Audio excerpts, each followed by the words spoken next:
जय हिंद साथियों। तो आज की क्लास हमारी होने वाली है पर्यावरण अध्ययन की, जिसमें हम देखेंगे पर्यावरण का प्रैक्टिस सेट नंबर 18, जिसमें हम देखने वाले हैं पिछले प्रैक्टिस सेट की तरह 30 बहुत ही महत्वपूर्ण प्रश्न। तो सभी साथी अंत तक हमारे साथ बने रहें, और जिन साथियों ने अभी तक हमारे चैनल को सब्सक्राइब नहीं किया है उन साथियों से मेरा निवेदन है कि वो सभी साथी चैनल को सब्सक्राइब जरूर कर लें। तो साथियों शुरू करते हैं आज का प्रैक्टिस सेट और देखते हैं अपना पहला प्रश्न। आज के प्रैक्टिस सेट का पहला प्रश्न है कि एक विद्यार्थी ने 2 बॉक्स बनाए हैं और पहले बॉक्स में उसने सूरज, पानी और हवा के नाम की स्लिप डाल दी है, दूसरे में कोयला, पेट्रोल व प्राकृतिक गैसों के नाम की स्लिप डाली है। तो पहले वाले बॉक्स का नाम क्या होगा जिस बॉक्स में उसने पानी, वायु और सूरज के नाम की चीज डाली है? ऑप्शन नंबर 1 है अपुनः चक्रीय संसाधन, प्राकृतिक संसाधन, क्षणीय संसाधन या फिर वास्तविक संसाधन। तो क्वेश्चन नंबर 1 का सही आंसर क्या हो जाएगा? इसका सही आंसर होगा साथियों ऑप्शन नंबर 2 प्राकृतिक संसाधन। पहले बॉक्स में उसने जितनी भी चीटें डाली हैं, जितनी भी स्लिप डाली है, वो सभी प्राकृतिक संसाधन है। ऑप्शन नंबर 2 इस प्रश्न के लिए सही आंसर हो जाएगा। अगला प्रश्न देखेंगे, प्रश्न नंबर 2 है किसको विज्ञान शिक्षण को अधिक प्रभावी बनाने की कुंजी माना जाता है? किससे विज्ञान शिक्षण अधिक प्रभावी होगा? ऑप्शन नंबर 1 है कहानी कथन से, प्रयोग से, गोष्ठी से या फिर समूह चर्चा से। तो क्वेश्चन नंबर 2 का सही आंसर क्या हो जाएगा? इसका सही आंसर होगा साथियों ऑप्शन नंबर 2 प्रयोग, प्रैक्टिकल से। साथियों विज्ञान शिक्षण के लिए प्रैक्टिकल बहुत ही ज्यादा जरूरी है, क्योंकि जब हम अपने हाथ से कोई चीज करते हैं तो हमारा माइंड उसको बहुत अच्छी तरीके से कनेक्ट करता है और हमें वो चीज अच्छी तरीके से बहुत समय तक याद रहती है। तो विज्ञान शिक्षण के लिए प्रैक्टिकल बहुत जरूरी है। ऑप्शन नंबर 2 इसका सही आंसर हो जाएगा प्रयोग।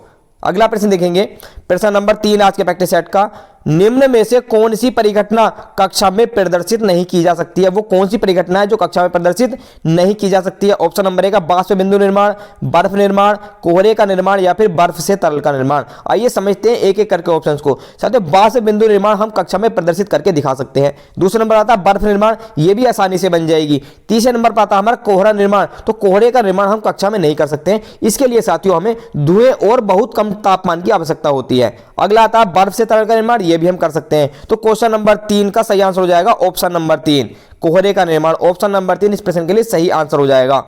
अगला प्रश्न देखते हैं कि संक्रमण के दौरान किसकी संख्या में वृद्धि हो जाती है? ऑप्शन नंबर 1 है ल्यूकोसाइट, एरिथ्रोसाइट, प्लेटलेट या फिर हीमोग्लोबिन। तो जब कोई संक्रमण फैलता है, किसी को कोई रोग हो जाता है संक्रमण के तहत, तो उसमें किसकी संख्या में वृद्धि हो जाती है? तो क्वेश्चन नंबर 4 का सही आंसर हो जाएगा साथियों option number 1 leucocyte. Option number 1 इस प्रश्न के लिए सही आंसर हो जाएगा। साथियों ल्यूकोसाइट श्वेत रक्त कणिकाओं, जिनको व्हाइट ब्लड सेल्स भी हम कहते हैं, उसमें पाई जाती हैं, जो शरीर में रोग प्रतिरोधक क्षमता में वृद्धि करती हैं। संक्रमण के दौरान शरीर को रोगों से रक्षा करने के लिए ल्यूकोसाइट अपनी संख्या में खुद अपने आप बढ़ोतरी कर लेती है। अगला प्रश्न देखेंगे, प्रश्न नंबर 5 है पृथ्वी पर माउंट एवरेस्ट सबसे ऊंची पर्वत चोटी है, यह समुद्र तल से कितनी ऊंचाई पर है? माउंट एवरेस्ट की ऊंचाई कितनी है यह हमें बताना है। Option number 1 18,888 metre, 8,848 metre, 8,000 metre या फिर 848 मीटर। तो क्वेश्चन नंबर 5 का सही आंसर क्या होगा? इसका सही आंसर होगा साथियों माउंट एवरेस्ट की ऊंचाई है 8,848 मीटर। ऑप्शन नंबर 2 इस प्रश्न के लिए सही आंसर हो जाएगा। साथियों अगर क्वेश्चन पूछा जाता है कि भारत की सबसे ऊंची चोटी कौन सी है, तो वो माउंट एवरेस्ट नहीं है। भारत की सबसे ऊंची चोटी है K2, जिसको गॉडविन ऑस्टिन के नाम से भी जाना जाता है। अगर क्वेश्चन आता है विश्व की सबसे ऊंची चोटी, तो वो हम माउंट एवरेस्ट पर टिक कर सकते हैं। अगला प्रश्न देखेंगे, प्रश्न नंबर 6 है सुनामी का कारण क्या है? किसकी वजह से सुनामी आती है? ऑप्शन नंबर 1 मछलियों का बहुत बड़ा समूह, एक बहुत गर्म समुद्री धारा, पिघलता हुआ ग्लेशियर या फिर समुद्र तल में भूकंप। तो किस कारण की वजह से सुनामी ज्यादातर आती है? क्वेश्चन नंबर 6 का सही आंसर हो जाएगा साथियों ऑप्शन नंबर 4 समुद्र तल में भूकंप आने से सुनामी आती है। ऑप्शन नंबर 4 इस प्रश्न के लिए सही आंसर हो जाएगा। साथियों सुनामी शब्द एक जापानी शब्द है, क्योंकि पहले जापान में ही यह घटनाएं सबसे ज्यादा होती थी, इसलिए उसको वहां पर सुनामी कहा गया है। इसमें क्या होता है साथियों, समुद्र तल में बहुत बड़ा भूकंप आता है, जिसके कारण समुद्र का जल बड़ी मात्रा में तट की ओर आने लगता है, जिससे अत्यधिक मात्रा में जन धन की हानि होती है, बहुत ही ज्यादा। ये साथियों लहरें कई कई सौ मीटर ऊंची तक उठ सकती है सुनामी की लहरें, तो इससे बहुत ज्यादा क्षति होती है। अगला प्रश्न देंगे, प्रश्न नंबर 7 है जैविक पर्यावरण में शामिल है, तो कौन से तत्व जैविक पर्यावरण में शामिल है? ऑप्शन नंबर 1 देखते हैं उपभोक्ता, दूसरे नंबर पर आता है अपघटक, साथियों तीसरे नंबर पर अपघटक नहीं होगा, यहां पर होगा हमारा उत्पादक, ये मिसप्रिंट है, उत्पादक होगा, या फिर ऑप्शन नंबर 4 उपरोक्त सभी। तो जैविक पर्यावरण में कौन शामिल है? क्वेश्चन नंबर 7 का सही आंसर हो जाएगा साथियों ऑप्शन नंबर 4 उपरोक्त सभी। उत्पादक, उपभोक्ता और अपघटक, ये तीनों ही हमारे जैविक पर्यावरण में शामिल है। ऑप्शन नंबर 4 इस प्रश्न के लिए सही आंसर हो जाएगा। अगला प्रश्न देखते हैं, लाल रक्त कणिकाएं शरीर में ऑक्सीजन का संवहन करती हैं, वयस्कों में इनका निर्माण किस अंग में होता है? ऑप्शन नंबर ए का गुर्दों में, यकृत में, हृदय में या फिर अस्थिमज्जा में। तो साथियों लाल रक्त कणिकाओं को हम कहते हैं आरबीसी, रेड ब्लड सेल्स। तो इनका निर्माण होता है ऑप्शन नंबर 4 अस्थिमज्जा में। अस्थिमज्जा को साथियों बोन मैरो भी कहा जाता है। तो आरबीसी का निर्माण बोन मैरो यानी कि अस्थिमज्जा में होता है। ऑप्शन नंबर 4 इस प्रश्न के लिए सही आंसर हो जाएगा।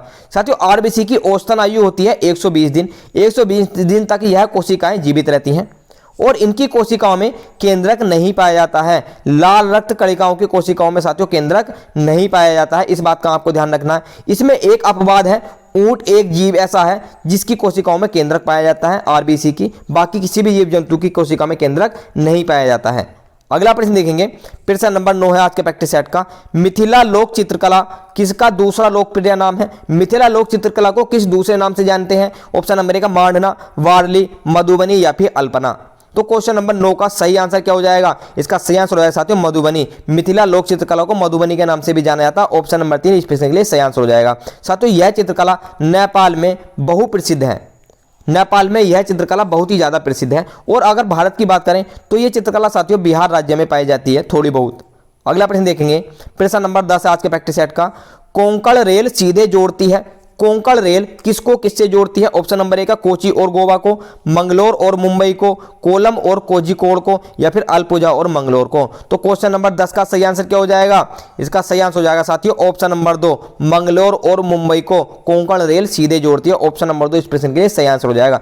साथियों कोंकण रेलवे लाइन की पूरी लंबाई है 741 किलोमीटर और यह रेलवे लाइन महाराष्ट्र, गोवा और कर्नाटक राज्यों से होकर गुजरती है। 3 राज्यों से होकर यह गुजरती है, महाराष्ट्र, गोवा और कर्नाटक। तो याद रखना ये भी आपको। अगला प्रश्न देखेंगे, मादा मच्छर रक्त चूसने का कार्य क्यों करती है? संक्रमण फैलाने के लिए, मलेरिया फैलाने के लिए, अपने जीवन को बचाने के लिए या फिर अंडे देने के लिए। तो मादा मच्छर जो रक्त चूसती है उसका मेन रीजन क्या है, उसका कारण क्या है? क्वेश्चन नंबर 11 का सही आंसर क्या हो जाएगा? इसका सही आंसर हो जाएगा साथियों ऑप्शन नंबर 4 अंडे देने के लिए। ऑप्शन नंबर 4 इस प्रश्न के लिए सही आंसर हो जाएगा। मादा मच्छर स्वस्थ अंडे देने के लिए रक्त चूसने का कार्य करती है, क्योंकि साथियों अंडे देने का कार्य नर मच्छर का नहीं होता, इसलिए नर मच्छर रक्त नहीं चूसता है। अगला प्रश्न देखेंगे, प्रश्न नंबर 12 है आज के प्रैक्टिस सेट का कि पत्तियों में हरे रंग की उपस्थिति निम्न में से किसके कारण होती है? किस वजह से पत्तियां हरे रंग की होती हैं? ऑप्शन नंबर 1 नाइट्रोजन की वजह से, ग्लूकोज, क्लोरोफिल या फिर ऑक्सीजन। तो क्वेश्चन नंबर 12 का सही आंसर क्या हो जाएगा? इसका सही आंसर हो जाएगा साथियों ऑप्शन नंबर 3 क्लोरोफिल। पत्तियों को हरा रंग क्लोरोफिल के कारण होता है। ऑप्शन नंबर 3 इस प्रश्न के लिए सही आंसर हो जाएगा। साथियों क्लोरोफिल एक प्रोटीन युक्त जटिल यौगिक है। क्लोरोफिल एक प्रोटीन युक्त जटिल यौगिक है। अगला प्रश्न देखेंगे, प्रश्न नंबर 13 है, निम्नलिखित में से कौन सा कार्य ग्राम सभा कार्य है? तो कौन सा कार्य ग्राम प्रधान करता है, ग्राम सभा करती है? ऑप्शन नंबर 1 है पंचायत के वार्षिक लेखा का परीक्षण करना, सामाजिक आर्थिक विकास की योजनाओं व कार्यक्रमों की स्वीकृति देना, गरीबी उन्मूलन कार्यक्रमों हेतु लाभार्थियों की पहचान करना या फिर सामाजिक अंकेक्षण करना। तो इसमें से जो 4 वाक्य हमने बताए इनमें से कौन कौन से सही है, कौन कौन से कार्य ग्राम सभा करती है, ये हमें बताना है। तो क्वेश्चन नंबर 13 का सही आंसर क्या हो जाएगा? इसका सही आंसर है साथियों उपयुक्त सभी। ये चारों के चारों कार्य जो बताए हैं ये सभी कार्य ग्राम सभा के हैं, ग्राम सभा इन कार्यों को करती है। ऑप्शन नंबर 4 इस प्रश्न के लिए सही आंसर हो जाएगा। अगला प्रश्न देखेंगे, प्रश्न नंबर 14 है, प्रकाश संश्लेषण प्रक्रिया में सम्मिलित गैस है, कौन सी गैस प्रकाश संश्लेषण की क्रिया में भाग लेती है? ऑप्शन नंबर 1 है ऑक्सीजन, ओजोन, हाइड्रोजन या फिर कार्बन डाइऑक्साइड।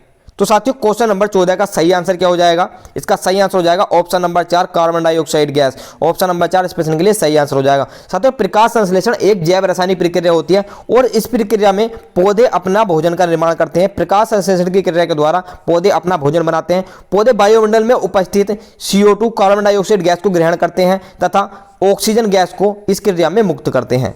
अगला प्रश्न देखेंगे, प्रश्न नंबर 15 है, गर्म रुधिर प्राणी का परिचय देने के लिए शिक्षक के लिए श्रेष्ठ शिक्षण सहायक सामग्री कौन सी होगी? ऑप्शन नंबर 1 मुर्गी के जीवन चक्र का मॉडल, मेंढक के जीवन चक्र का चार्ट, वास्तविक तितली या फिर कक्षा के बाहर बैठा कुत्ता। तो साथियों पहले समझ लेते हैं कि गर्म रुधिर वाले प्राणी कौन से प्राणी होते हैं। तो गर्म रुधिर वाले प्राणी वे होते हैं जो अपने शरीर के तापमान को नियंत्रित करने के लिए बाहरी स्रोत का प्रयोग करते हैं। उनका शरीर स्वयं तापमान के अनुकूल नहीं होता है, जैसे समस्त स्तनधारी हो गए, जिसमें मनुष्य हो गया, मनुष्य भी गर्म रुधिर प्राणी में आता है, कुत्ता हो गया साथियों, कुत्ता भी इसमें आता है, और बिल्ली आदि गर्म रुधिर वाले प्राणी हैं। तो गर्म रुधिर वाले प्राणी का परिचय देने के लिए शिक्षक को शिक्षण सहायक सामग्री के रूप में कक्षा के बाहर बैठा कुत्ता सबसे उपयुक्त होगा। ऑप्शन नंबर 4 इस प्रश्न के लिए सही आंसर हो जाएगा, कक्षा के बाहर बैठा कुत्ता। अगला प्रश्न देखते हैं, ऊर्जा संवहन के निम्नलिखित आरेखों को ध्यानपूर्वक देखें। उपयुक्त आरेख के आधार पर कौन सा विकल्प सही होगा। ऑप्शन नंबर 1 है सूरज, बकरी और मनुष्य, बकरी मनुष्य और शेर, सूरज बकरी मनुष्य, या फिर सूरज पौधा और शेर। तो क्वेश्चन नंबर 16 का सही आंसर क्या हो जाएगा। इसका सही आंसर हो जाएगा साथियों ऑप्शन नंबर 3, पहले नंबर पर सूरज, फिर बकरी और फिर मनुष्य। ऑप्शन नंबर 3 इस प्रश्न के लिए सही आंसर हो जाएगा। अगला प्रश्न देखेंगे, वर्षा के होने में निम्न में से किसकी महत्वपूर्ण भूमिका होती है। किसकी महत्वपूर्ण भूमिका होती है साथियों बारिश के होने में। ऑप्शन नंबर 1 है बाष्पीकरण की, शोधन की, संघनन की, या फिर बाष्पीकरण और संघनन दोनों की। तो क्वेश्चन नंबर 17 का सही आंसर क्या होगा। इसका सही आंसर हो जाएगा ऑप्शन नंबर 4, बाष्पीकरण और संघनन दोनों की महत्वपूर्ण भूमिका होती है। ऑप्शन नंबर 4 इसके लिए सही आंसर हो जाएगा।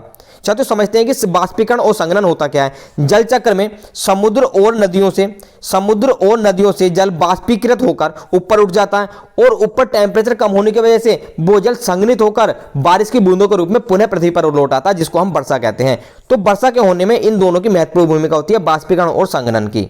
अगला प्रश्न देखेंगे, प्रश्न नंबर 18 है कि रोहित कार्ड शीट को कैंची से काटे हुए कई आकृतियां बना रहा है। रोहित कार्ड शीट को काटकर कैंची से कई आकृतियां बना रहा है। इस कार्य में किस बल को उपयोग में लिया जा रहा है। ऑप्शन नंबर 1 घर्षण बल को, मांसपेशीय बल को, यांत्रिक बल को, या गुरुत्वाकर्षण बल को।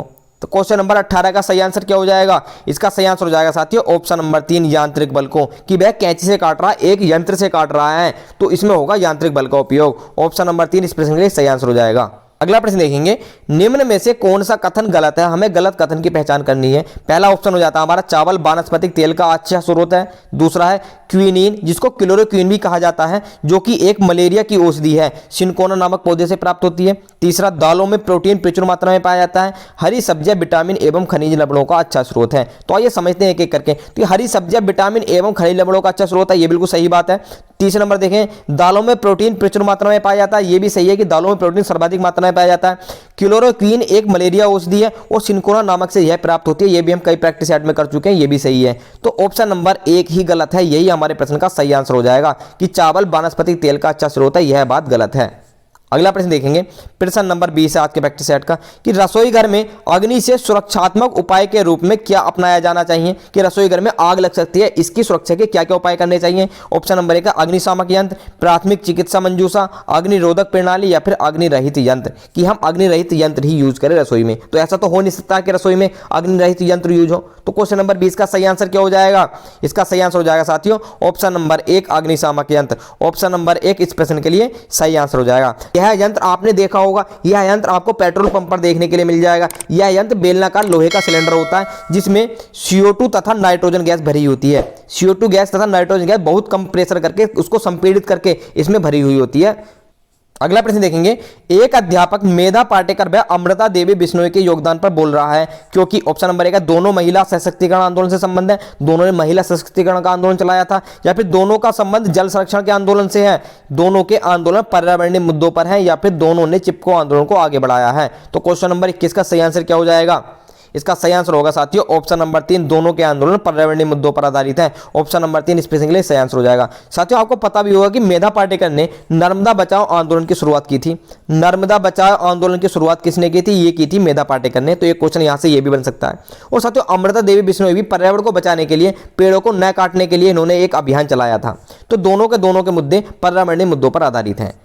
अगला प्रश्न देखते हैं, सूर्य का द्रव्यमान लगभग बना होता है 90% नाइट्रोजन से, 25% ऑक्सीजन से, 88.8% नाइट्रोजन से, या फिर 0.97% ऑक्सीजन से। तो सूर्य का द्रव्यमान किससे बना हुआ होता है। क्वेश्चन नंबर 22 का सही आंसर क्या हो जाएगा। इसका सही आंसर होगा साथियों ऑप्शन नंबर 4 0.97% ऑक्सीजन से सूर्य का द्रव्यमान बना हुआ होता है। ऑप्शन नंबर 4 इस प्रश्न के लिए सही आंसर हो जाएगा। साथियों सूर्य एक तारा होता है जो hydrogen gas H2 hydrogen gas की अधिकता में नाभिकीय संलयन की क्रिया के द्वारा ऊर्जा उत्पन्न करता है। सूर्य की ऊर्जा का जो प्रमुख स्रोत है वो है नाभिकीय संलयन अभिक्रिया। और ये नाभिकीय संलयन अभिक्रिया किसकी होती है, ये होती है हाइड्रोजन गैस के नाभिकों की। हाइड्रोजन गैस के नाभिक आपस में जुड़ते हैं और बहुत अधिक मात्रा में ऊर्जा उत्पन्न करते हैं। साथियों सूर्य के द्रव्यमान में हाइड्रोजन लगभग 73% होती है। इसके अलावा हीलियम इसमें 24% होती है, और ऑक्सीजन हम पढ़ चुके हैं 0.97% इसमें ऑक्सीजन होती है। अगला प्रश्न देखेंगे, निम्नलिखित में से कौन सा कथन सही है? सही कथन की हमें पहचान करनी है। मनुष्य ऑक्सीजन व कार्बन डाइऑक्साइड दोनों का निष्कासन करता है। मनुष्य व पौधे दोनों के द्वारा ऑक्सीजन व कार्बन डाइऑक्साइड का निष्कासन होता है। पौधे ऑक्सीजन व कार्बन डाइऑक्साइड दोनों का निष्कासन करते हैं, या फिर उपयुक्त में से कोई नहीं। तो क्वेश्चन नंबर 23 का सही आंसर क्या होगा? इसका सही आंसर होगा साथियों ऑप्शन नंबर 3 कि पौधे ऑक्सीजन व कार्बन डाइऑक्साइड गैस दोनों का निष्कासन करते हैं। दिन के समय में पौधे साथियों कार्बन डाइऑक्साइड गैस ग्रहण करते हैं और ऑक्सीजन गैस छोड़ते हैं, लेकिन रात के समय में यह उल्टा हो जाता है। रात के समय में पौधे साथियों ऑक्सीजन गैस ग्रहण करते हैं और कार्बन डाइऑक्साइड गैस छोड़ते हैं। तभी यह कहा जाता है कि रात को पेड़ के नीचे नहीं सोना चाहिए, क्योंकि साथियों रात को पौधे भी कार्बन डाइऑक्साइड गैस छोड़ते हैं और ऑक्सीजन ग्रहण करते हैं। इससे ऑक्सीजन की मात्रा में कमी आ जाती है, इसलिए रात को पेड़ पौधों के नीचे हमें नहीं सोना चाहिए। वर्षा जल संचयन का सबसे प्रमुख उपयोग है। वर्षा जल संचयन का सबसे प्रमुख उपयोग क्या होगा? ऑप्शन नंबर 1 है कृषि, सिंचाई, पेयजल या फिर भूमिगत जल स्तर वृद्धि। तो क्वेश्चन नंबर 24 का सही आंसर क्या हो जाएगा? इसका सही आंसर हो जाएगा साथियों ऑप्शन नंबर 2 सिंचाई। ऑप्शन नंबर 2 इस प्रश्न के लिए सही आंसर हो जाएगा। साथियों वर्षा जल संचयन का सबसे मुख्य उपयोग सिंचाई करना है। वर्षा जल को बड़े बड़े टैंक और गड्ढों में एकत्र कर लिया जाता है और आवश्यकता के अनुसार कृषि कार्य में से सिंचाई के लिए उपयोग किया जा सकता है। अगला प्रश्न देखेंगे, प्रश्न नंबर 25 है, चांगपा जनजाति पाई जाती है। चांगपा जनजाति कहाँ पाई जाती है? वेरी वेरी इंपॉर्टेंट क्वेश्चन है साथियों। मणिपुर में, लद्दाख में, असम में या फिर सिक्किम में। तो चांगपा जनजाति पाई जाती है साथियों ऑप्शन नंबर 2 लद्दाख में। जम्मू कश्मीर के लद्दाख क्षेत्र में यह जनजाति पाई जाती है। ऑप्शन नंबर 2 इस प्रश्न के लिए सही आंसर हो जाएगा। अगला प्रश्न देखेंगे, प्रश्न नंबर 26 आज के प्रैक्टिस सेट का, ध्वनि ज्यादा तेजी से चलती है। ध्वनि की चाल सर्वाधिक किस माध्यम में होगी? ऑप्शन नंबर 1 है पानी में, निर्वात में, हवा में या फिर लकड़ी में। तो साथियों समझ लेते हैं ध्वनि के बारे में। तो ध्वनि की चाल साथियों सबसे ज्यादा उस माध्यम में होती है जिसका घनत्व अधिक होता है। जिसका घनत्व ज्यादा घनत्व होगा तो उसमें ध्वनि की चाल सबसे ज्यादा होगी। तो इनमें से सबसे ज्यादा घनत्व होगा साथियों लकड़ी का, तो ध्वनि की चाल भी लकड़ी में सबसे ज्यादा होगी। ऑप्शन नंबर 4 इस प्रश्न के लिए सही आंसर हो जाएगा। अगला प्रश्न देखेंगे, प्रश्न नंबर 27 है, ध्रुव तारा सभी मौसमों में स्थिर दिखाई देता है क्योंकि? ध्रुव तारा भूमध्य रेखा के अक्ष पर स्थित होता है, या ध्रुव तारा अपने अक्ष पर घूर्णन नहीं करता, या ऑप्शन नंबर 3 है ध्रुव तारा पृथ्वी के उत्तरी ध्रुव के अक्ष के ऊपर होता है, ध्रुव तारा दूसरों तारों से बहुत दूर है। तो क्या रीजन है? ध्रुव तारा सभी मौसमों में स्थिर दिखाई देता है, बिल्कुल। तो क्वेश्चन नंबर 27 का सही आंसर हो जाएगा साथियों ऑप्शन नंबर 3, ध्रुव तारा पृथ्वी के उत्तरी ध्रुव के अक्ष के ऊपर होता है और अक्ष के ऊपर होने की वजह से यह घूर्णन नहीं करता है, हमें स्थिर दिखाई देता है। ऑप्शन नंबर 3 इस प्रश्न के लिए सही आंसर हो जाएगा। अगला प्रश्न देखेंगे, प्रश्न नंबर 28 है, उत्सर्जन तंत्र किससे संबंधित नहीं है? ऑप्शन नंबर 1 है कान से, वृक्क से, फेफड़े से या फिर त्वचा से। तो साथियों समझते हैं उत्सर्जन तंत्र या उत्सर्जन अंग होता क्या है। तो शरीर का वह अंग जहां से अपशिष्ट तत्वों का उत्सर्जन होता है, अपशिष्ट तत्व बाहर से निकलते हैं चाहे किसी भी रूप में हो, उसको हम कहते हैं उत्सर्जी अंग। तो साथियों वृक्क से मूत्र का उत्सर्जन होता है, फेफड़े से CO2 गैस का उत्सर्जन होता है और त्वचा से उत्सर्जन होता है साथियों पसीने का। तो कान ही बचता है यहां से जिससे कोई भी उत्सर्जन नहीं हो रहा है, यही हमारा सही आंसर हो जाएगा कान से। ऑप्शन नंबर 1 इस प्रश्न के लिए सही आंसर हो जाएगा। अगला प्रश्न देखेंगे, निम्न में से किसका मूल उद्भव स्थान भारत में नहीं है?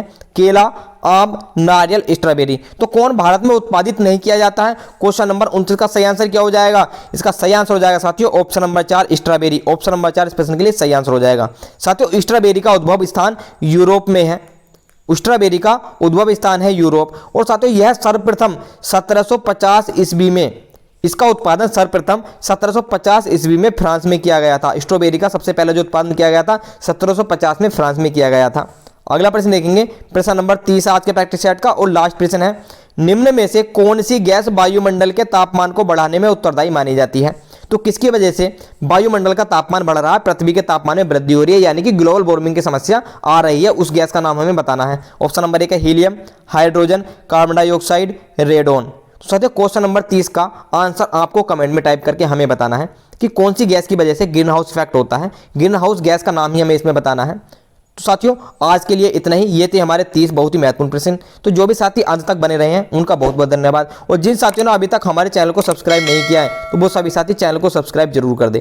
तो हम मिलते हैं आपसे अगले प्रैक्टिस सेट में। जय हिंद।